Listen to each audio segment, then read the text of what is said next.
अस्सलाम वालेकुम guys, welcome to the channel CEA। और आज मैं जिस गाड़ी का रिव्यू करने जा रहा हूँ वो है Suzuki Alto VXL with AGS technology.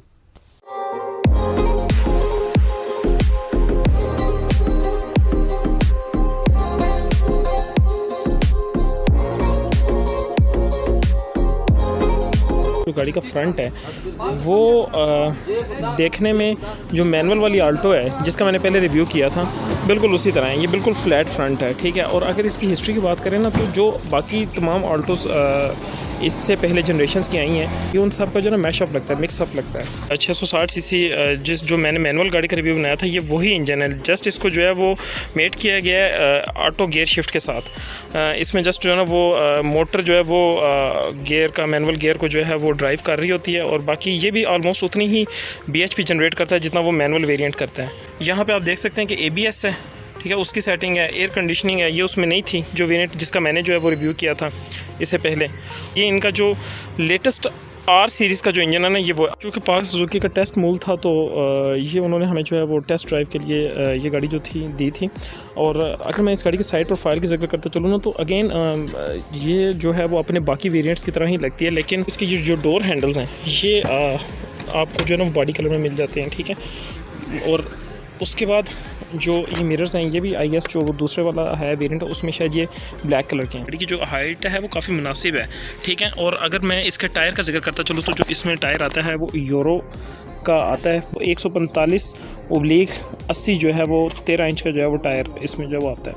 Back पे मैं जिक्र करता चलूँ कि चूँकि ये top of the line variant है और ये सुजुकी आल्टो VXL है, ठीक है। और ये ऑटो गियर शिफ्ट टेक्नोलॉजी के साथ है और वो उसका जिक्र किया गया। साथ में जो है ना इसमें ABS जैसे कि आप देख सकते हैं कि एंटी लॉक ब्रेकिंग सिस्टम जो है ना वो उसको जो है वो दिया गया है। इंटीरियर में 2 टोन कलर जो है वो आ रहा है, एक ये जो बेज कलर है, ठीक है, और एक ये ब्लैक कलर है। Rest of the interior is just like rest of the line, जिस तरह जो बाकी जो हैं वेरिएंट्स हैं उन जैसा ही है। सिर्फ यहाँ डैशबोर्ड में भी आपको 2 कलर्स मिल जाते हैं, एक ये है जो कि थोड़ा सा लाइट कलर है और उसके बाद ये जो डार्क कलर है, ठीक है, बेज के साथ।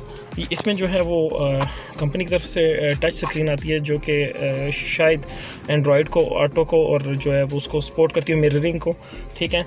और फिर ये इसका जो है ना ये ऑटो गियर शिफ्ट का जो है वो लीवर दिया गया है। एयर कंडीशनिंग मैनुअल दी गई है, ठीक है। इससे आप जो है वो मोड को सिलेक्ट करते हैं, इससे आप जो है वो हीटिंग और कूल वाली नॉब है ये, यहाँ पे आप फ़ैन की स्पीड को सिलेक्ट कर सकते हैं, ठीक है।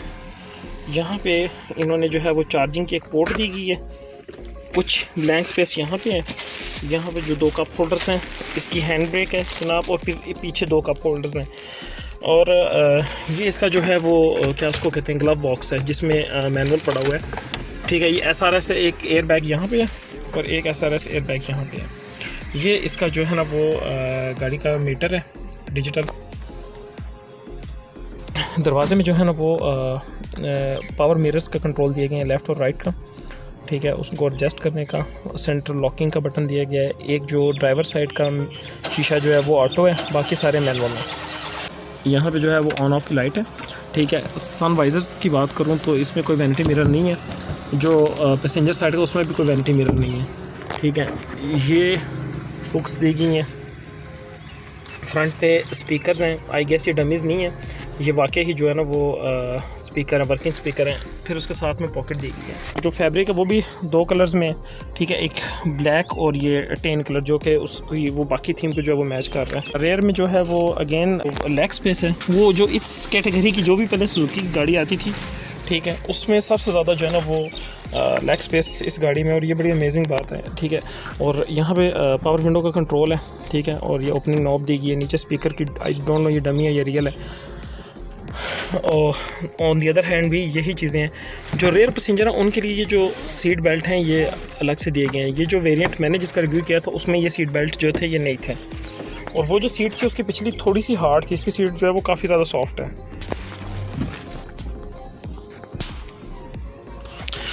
इसका जो हैच है इसमें जो गुंजाइश है वो अप्रोक्सीमेटली उतनी ही है जितनी वो दूसरे वेरिएंट में है। और इसकी डिग्गी में भी जो ट्रे अगर उठाई जाए इसकी, ठीक है, तो इसमें वो एक पंक्चर की जो वो किट होती है वो मेरा ख्याल इसमें नहीं है। वो शायद निकाली हुई है। वो एक कंप्रेसर होता है, ठीक है, उसके साथ वो जो टायर पंक्चर की किट होती है, इस गाड़ी में जो है ना वो टायर नहीं आता।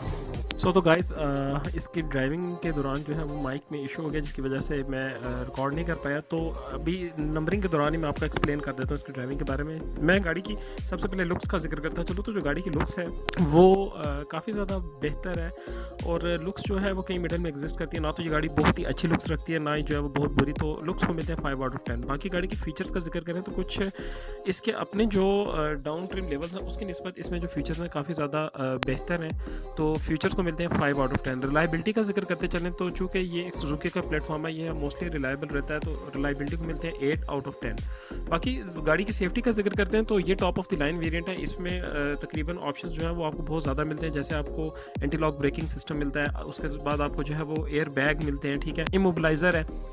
ये सारे जो है ना ये इसकी सेफ्टी को 5 आउट ऑफ 10 की स्कोरिंग देते हैं। उसके बाद हम प्रैक्टिकलिटी का जिक्र करें तो बीइंग अ हैचबैक जो है ये काफ़ी प्रैक्टिकल गाड़ी है, इसको मिलते हैं 6 आउट ऑफ 10। गाड़ी की कंफर्टेबिलिटी का जिक्र करता चलूँ तो इसका कंफर्ट लेवल इसके जितने डाउन ट्रिम लेवल है उनसे बेहतर है, क्योंकि एक तो ये ऑटोमेटिक गाड़ी है, दूसरा इसकी जो सीट की कुशनिंग है वो भी काफ़ी ज़्यादा बेहतर है अपने बाकी वेरियंट से। अच्छा, अब बात इस गाड़ी के एक्सेलरेशन का करता चलूँ तो जो गाड़ी का एक्सेलरेशन है ना वो इंतहाई जर्की फील होता है। ख़ासतौर पे जो गियर चेंजिंग है वो आपको बहुत ही ज़्यादा जो है ना वो स्लगिश फील होते हैं। आप एक्सेलरेशन में बाज़ दफ़ा आप गियर को डी में डाल के आप ब्रेक से पाँव उठाते हो तो ये गाड़ी जो है ना ये मूव नहीं करती। अब आई डोंट नो ये AGS टेक्नोलॉजी की वजह से है या ऐसा ही होता है, लेकिन गाड़ी का जो एक्सेलरेशन था बहुत ज़्यादा स्लो था, बहुत ही स्लगिश था, और इसकी निस्बत जो मैनुअल गाड़ी है वो काफ़ी बेहतर परफॉर्म करती है। एक्सेलरेशन को मिलते हैं 3 आउट ऑफ 10। हैंडलिंग का जिक्र करते चलो तो गाड़ी की जो हैंडलिंग है वो बेसिकली स्टीयरिंग आपको काफ़ी कनेक्टेड फील होता है, लेकिन वो स्लगिश गियर बॉक्स की स्लो स्पीड की वजह से आपको हैंडलिंग भी थोड़ी सी सुस्त फील होती है। हैंडलिंग को मिलते हैं 5 आउट ऑफ 10। ब्रेकिंग का जिक्र करते चलो तो गाड़ी की जो ब्रेकिंग है वो बहुत ही ज़्यादा स्ट्रॉग है ABS की प्रेजेंस की वजह से, जो कि इसके पहले वाले वेरिएंट जिसका मैंने रिव्यू किया था उसमें नहीं थी, इसलिए ब्रेकिंग को मिलते हैं 7 आउट ऑफ 10। बात गाड़ी की वैल्यू फॉर द मनी की जाए तो ये गाड़ी अब जो है वो 3 मिलियन के ब्रैकेट से भी ऊपर चली गई है, और उस ऑप्शन में आपको बहुत सारी गाड़ियां जो हैं वो और भी मिल जाती हैं इस प्राइस में, और काफ़ी अच्छी कंडीशन में मिल जाती हैं। लिहाजा इसकी वैल्यू फॉर द मनी को मिलते हैं 5 आउट ऑफ 10। सो इस तरह से इस गाड़ी की टोटल CEA स्कोरिंग हुई 55 आउट ऑफ 100।